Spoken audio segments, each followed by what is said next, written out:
Assalamualaikum warahmatullahi wabarakatuh. Di sini saya Nurul Isnaini dengan NPM 2003011079, Prodi Ekonomi Syariah kelas C IAIN Metro, ingin mempresentasikan narasi cerita yang bertemakan bertaubat dari jeratan ekonomi konvensional ribawi. Saya adalah seorang pedagang yang memiliki usaha jual beli sembako. Pada saat merintis usaha tersebut, saya butuh dana modal yang cukup besar sehingga memaksa saya untuk meminjam pinjaman dana modal ke bank karena tidak memungkinkan untuk meminjam kepada sanak saudara dengan dana yang sebesar itu, dan entah kapan pengembaliannya saya juga tidak dapat menjamin. Saya mengajukan pinjaman ke bank total 20 juta rupiah dengan angsuran selama 2 tahun atau 24 bulan. Per bulannya akan dicicil sebesar 1.200.000 rupiah. Saya tahu bahwa riba tidak diperbolehkan dalam agama saya pada saat itu.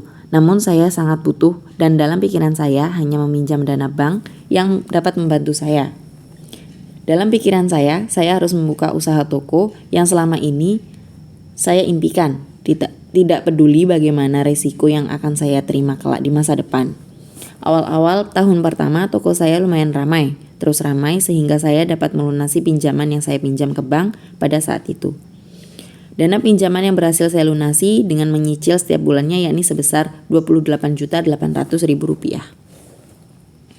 Kemudian saya meminjam ke bank lagi sebesar Rp50 juta dengan angsuran 2 tahun sebesar Rp3 juta per bulan. Untuk memperbesar toko saya dengan menambah cabang toko di setiap daerah di sekitar tempat saya tinggal. Pada saat pinjaman kedua ini, saya berpikir bahwa saya dapat melunasi dengan hasil keuntungan toko pusat dan cabang yang saya miliki. Namun kehendak Allah berbeda. Usaha saya bangkrut dikarenakan terjadi kebakaran yang menghanguskan seluruh toko beserta isi. Keuntungan toko cabang pun tak sebesar toko pusat yang terbakar ini.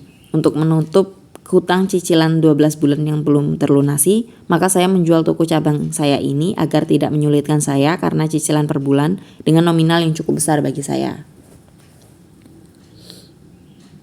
Semenjak saat itu saya tidak berani berurusan dengan riba karena dosanya sangat besar. Saya ingat ada satu firman Allah yang berisi tentang praktik riba, yakni surat Al-Baqarah ayat 275 yang berbunyi, Alladzina ya'kuluna ribawi la yakumuna illa kama yakumul ladzi yatakhabbatuhu syaitanu minal mas. Dzalika bi annahum qalu innamal bai'u mithlu riba wa ahallullahu bai'a wa harrama riba. Faman ja'ahu mau'izatum min rabbih fantaha falahu ma salaf wa amruhu ilallah wa man ada faulaika ashabun nar hum fiha khalidun, yang artinya orang-orang yang memakan riba tidak dapat berdiri melainkan seperti berdirinya orang yang kemasukan setan karena gila. Yang demikian itu karena mereka berkata bahwa jual beli sama dengan riba, padahal Allah telah menghalalkan jual beli dan mengharamkan riba. Barang siapa mendapat peringatan dari Tuhannya lalu dia berhenti, maka apa yang telah diperolehnya dahulu jadi miliknya dan urusannya terserah kepada Allah. Barang siapa yang mengulangi, maka mereka itu penghuni neraka, mereka kekal di dalamnya. Surah Al-Baqarah ayat 275. Saya takut ke depannya hidup saya sampai mati terlibat hutang yang akan menyulitkan anak cucu saya kelak. Belum lagi hukuman di akhirat, membayangkannya saja sudah membuat saya bergidik ngeri. Hidup dengan sederhana dan tanpa ambisi untuk menjadi kaya di dunia ternyata sangat menenangkan saya. Saya akhirnya menjadi pedagang sayur keliling dengan penghasilan bersih sebesar Rp100.000 per hari. Saya selalu menyisihkan sedikit rezeki yang saya dapatkan untuk disedekahkan kepada orang yang lebih membutuhkan. Saya sangat bersyukur kepada Allah mengingatkan dan memberikan pelajaran hidup bagi saya sehingga saya dapat menjadi hamba yang lebih tunduk dan patuh terhadap apa yang sudah jelas Dia larang.